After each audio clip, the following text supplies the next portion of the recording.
दोस्तों नमस्कार, मैं उमेश गौतम समग्र प्रदेश समाचार से। पूरी दुनिया 21वीं सदी में जी रही है और सारे 21वीं सदी में आने के बाद बोल रहे हैं सारे नेता कि हम 21वीं सदी में हैं और विकास की धरा को चूम रहे हैं। अगर 21वीं सदी युद्ध में झोंकती है तो ऐसी 21वीं सदी का सम्मान हम नहीं करते हैं। हमने सोचा था कि समाज आगे बढ़ेगा, पढ़े लिखे तबके आगे आएंगे और सारे विश्व में एक मानवता का संदेश जाएगा। पर सवाल यह है कि वर्तमान की सत्ता के सिंहासन पर बैठे लोग, मैं एक भारत की बात नहीं कर रहा, पूरी दुनिया की बात कर रहा हूं, मानवता की धुरी से बाहर आ रहे हैं। हालात यह है कि जिस तरह से बड़ी मछली छोटी मछली को खा जाती है, पूरे दुनिया में उस तरह का माहौल फैला हुआ है। जो जिससे जीता है उसको खत्म कर रहा है। मानवतावाद, साम्यवाद जैसी स्थितियां अब केवल कागज के शब्दों में सिमट कर रह गई हैं। अब जो भी देश ताकतवर है वो अपने से कमजोर देश के ऊपर चढ़ाई करके युद्ध शुरू कर देता है। ये एक युद्ध नहीं है, ये मानव और मानवता समाज के ऊपर कलंक है और ये साबित करता है कि ये नेताओं की राजनीति क्यों है। अब आज हम बात करते हैं, असली मुद्दे पर आएंगे, पर कुछ बात करेंगे।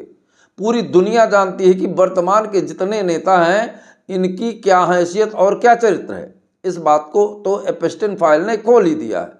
अब उस एपस्टीन फाइल की वजह से पूरे देश में आतंक जैसा माहौल बनाना, पूरी दुनिया में युद्ध का स्तर कायम करना निश्चित तौर पर यह साबित करता है कि वर्तमान समय की सिंहासन पर बैठे नेता सत्ता की सिंहासन पर बैठे मानव नहीं दानव की श्रेणी से पराकाष्ठा है।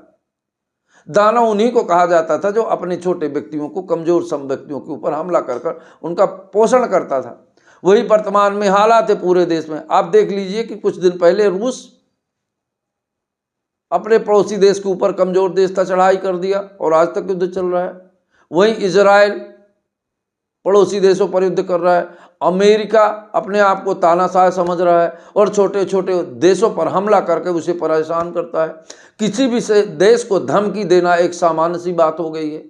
तो इसे हम क्या कहें कि भारत, पूरी दुनिया 21वीं सदी पर विकास की धुरी पर चढ़ रही है, या कहें कि 21वीं सदी विनाश का वो तांडव होगा जो विश्व युद्ध के रूप में परिवर्तित होगा। तो फिर कौन सी 21वीं सदी और कैसी 21वीं सदी, जिसमें आदमी, लोग कहते हैं कि पढ़ने लिखने के बाद, योग्य होने के बाद लोग विवादों की बात से हट जाते हैं।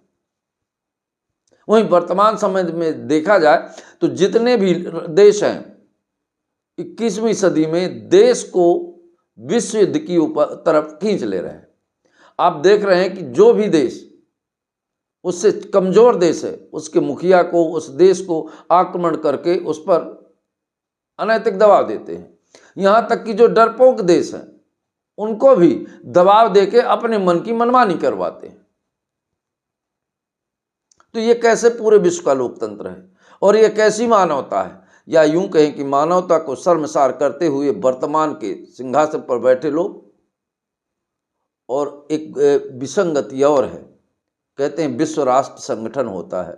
विश्व राष्ट्र संगठन क्या इस बात को नहीं देख रहा है?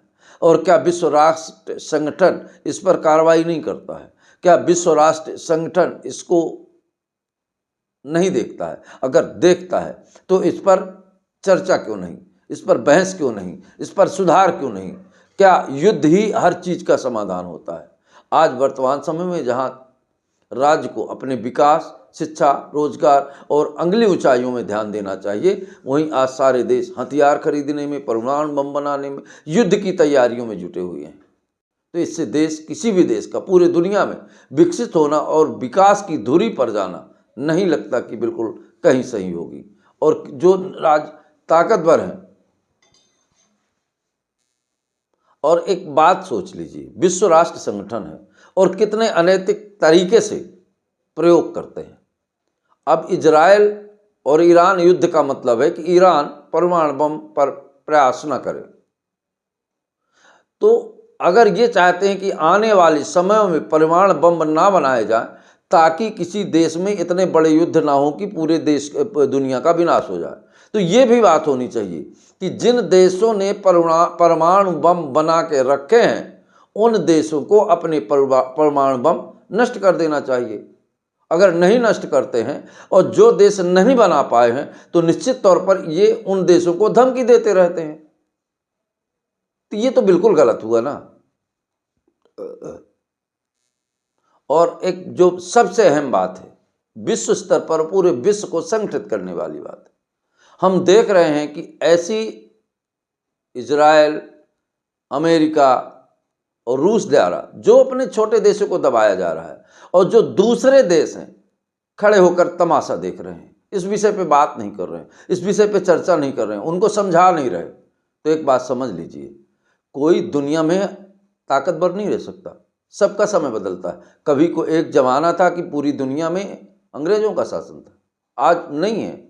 इसी तरह हर ताकतवर देश को भी समझना चाहिए कि वो हमेशा ताकतवर नहीं रहेगा, एक न एक दिन समय बदलता है। और अगर आज छोटे देशों को तबाह करने में लगे हैं, दुनिया के अन्य देश उन देशों के साथ नहीं खड़े होते और उनकी बात नहीं करते, तो निश्चित तौर पे ये समझ लीजिए, ये जो आज उनको तबाह कर रहे हैं कल तुम्हारे ऊपर आएगा। और जब कल तुम्हारे ऊपर आएगा तो जब तुमने कभी किसी का साथ नहीं दिया तो तुम्हारे साथ कौन खड़ा होगा। वर्तमान में देखा भी गया है, वर्तमान समय में भारत पाकिस्तान में युद्ध की विभीषिकाएं शुरू हो गई थी। आपने देखा भारत के साथ कोई देश नहीं खड़ा था।